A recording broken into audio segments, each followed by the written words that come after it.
நேர் அனைவருக்கும் இனிய காலை வணக்கம். என் பெயர் எம் இளங்கோ ஜோதிடர். மாசில் வீணையும் மாலை மதியமும் வீசுதென்றலும் வீங்கில வேணிலும் மூசு வண்டரை பொய்யும் போன்றதே ஈசன் எந்தன் இணையடி நீழலே.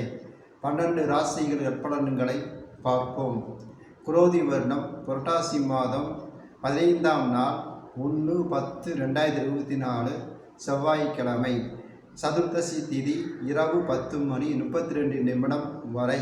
பின்பு அமாவாசை திதி. பூர நட்சத்திரம் பகல் 11:13 வரை. பின்பு உத்திர நட்சத்திரம்.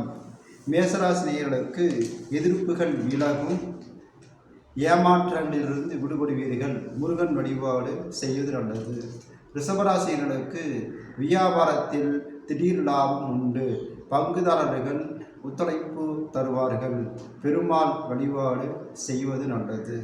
மிதுனராசினர்களுக்கு இரத்த சம்பந்தப்பட்ட நோய்கள், இரத்த அழுத்த பிரச்சனைகள் இருப்பவர்களுக்கு நோயின் தாக்கம் அதிகரிக்கலாம். உங்கள் பொறுப்புகளில் கவனமாக இல்லாவிட்டால் சில சிரமங்களை சந்திக்க வேண்டியிருக்கும். ஸ்ரீ ராமபிரானை வழிபாடு செய்வது நல்லது. கடகராசிகளுக்கு தன்னம்பிக்கை அதிகரிக்கும் காலகட்டம். செய்யும் தொழிலில் லாபம் அதிகரிக்கும். அனுமன் வழிபாடு செய்வது நல்லது. சிம்மராசிகளுக்கு எதிர்ப்புகளை சந்திக்கும் நாள். வியாபாரத்தை வாடிக்கையாளரை அனுசரித்து செய்வது நல்லது. விநாயகர் வழிபாடு செய்வது நல்லது. கன்னிராசிகளுக்கு சிந்தித்து செயல்பட வேண்டிய நாள். வியாபாரத்தில் இருந்த நெருக்கடி நீங்கும். அம்மன் வழிபாடு செய்வது நல்லது. துளாராசினருக்கு அருகில் உள்ளவர்களை அனுசரித்து செல்வது நல்லது. வாகனங்கள் சம்பந்தப்பட்ட வகையில் திடீர் செலவுகள் ஏற்படக்கூடும். பெருமாள் வழிபாடு செய்வது நல்லது. விருச்சிகராசினருக்கு வாழ்வில் ஒரு சுகமும் இனிமையும் இருக்கும். வேலை சுமை பொறுப்புகள் அதிகரிக்கும். முருகன் வழிபாடு செய்வது நல்லது. தனுசு ராசினியர்களுக்கு தொழிலில் எதிர்பார்த்த லாபம் உண்டு.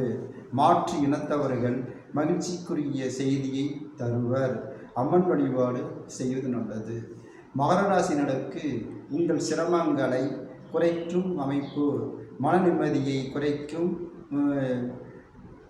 அம்மன் வழிபாடு செய்வது நல்லது.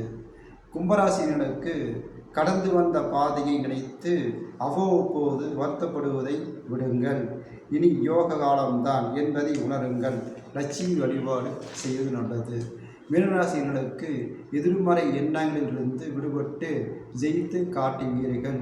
வெளி வட்டாரத்தில் மதிக்கப்படுவீர்கள். அம்மன் வழிபாடு செய்வது நல்லது. 12 ராசி நற்பலன்களை பார்த்தோம். எனது வீடியோ லைக் பண்ணுங்கள், ஷேர் பண்ணுங்கள், சப்ஸ்கிரைப் பண்ணுங்கள். மீண்டும் சந்திப்போம். வணக்கம்.